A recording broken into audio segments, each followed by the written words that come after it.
हमारी संस्कृति, हमारे संस्कार सदा रहें हमारे साथ। सब्सक्राइब करें तिलक। क्या बात है लक्ष्मण, कौन आ गया? आपका चहेता भरत।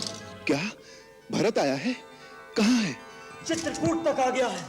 मुझे वन में भील और कौल मित्रों ने आकर कहा, अयोध्या का राजा भरत अपनी चतुरंगी सेना के साथ चित्रकूट आ रहा है। मैंने स्वयं पेड़ पर चढ़कर देखा तो मुझे सच सेना दिखाई दी। अपनी सूर्य पताकाएं लहरा रही थी, साथ में घोड़े और हाथी भी थे। इसका अर्थ है वो अपनी पूरी शक्ति के साथ आक्रमण करने आ रहा है। आक्रमण? किस पर? आप पर। और किस पर? राज्य पाकर उससे राज का मत संभाला नहीं किया। किसी ने बुद्धि दी होगी कि मूर्ख, इस राज पर तो असली अधिकार श्री राम का है और श्री राम प्रजा को प्यारे भी हैं। एक न एक दिन ये प्रजा तुझसे राज छीनकर श्री राम को दे देगी। बस उसने सोचा होगा इस समय दोनों भाई वन में निस्सहाय अवस्था में अकेले हैं, दोनों को समाप्त कर अपना राज निष्कंटक कर लूं। उसे नहीं पता था कि अभी तक लक्ष्मण जीवित है। क्या अनर्गल बातें कर रहे हो लक्ष्मण? भरत की बुद्धि ऐसी कुटिल कभी नहीं हो सकती। क्यों? क्यों कुटिल नहीं हो सकती? जिसकी मां की बुद्धि इतनी कुटिल हो तो उसके पुत्र की बुद्धि कुटिल क्यों नहीं हो सकती? यदि उसके हृदय में कपट नहीं होता तो अपने साथ हाथी, घोड़े और सेना लेकर नहीं चलता। भैया, भरत आपकी दृष्टि में एक साधु पुरुष हो सकता है, लेकिन राजमत पाने के बाद राज का मत किसी से सहा नहीं जाता। अरे मानव तो क्या, इंद्र जैसे देवता भी राजमत के नशे में चूर होकर उचित और अनुचित भूल जाते हैं। आज राज शक्ति के नशे ने भरत को अंधा कर दिया है। वो आपको निस्सहाय और बेसहारा समझकर आपकी हत्या करने आ रहा है। नहीं लक्ष्मण, नहीं। आपको मेरी सौगंध है भैया, आज मुझे मत रोकिएगा। मैं आपके चरणों की शपथ खाता हूं, यदि मैंने क्षत्रिय कुल में जन्म लिया है और मैं सच्चा रघुवंशी हूं तो आज वे दोनों रणक्षेत्र में मेरे हाथों मारे जाएंगे।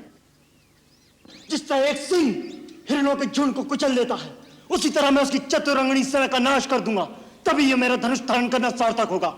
भैया, यदि आज भगवान शंकर भी उसकी सहायता के लिए आ जाएं, तो मुझे राम की दुहाई है, मैं भरत को जीता नहीं छोड़ूंगा।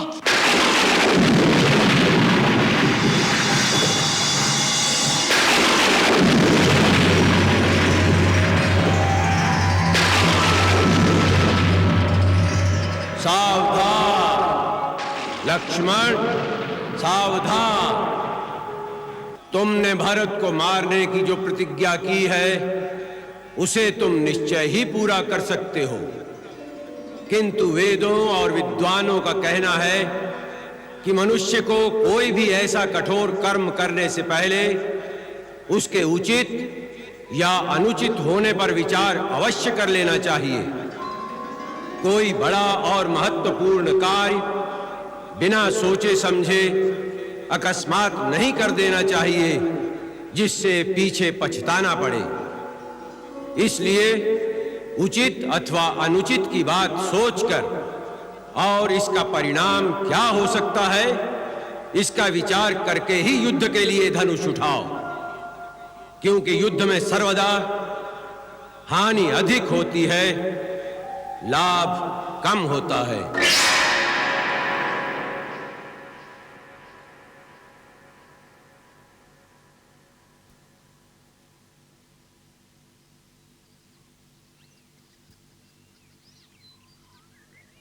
लक्ष्मण, ये आकाशवाणी सुनी तुमने?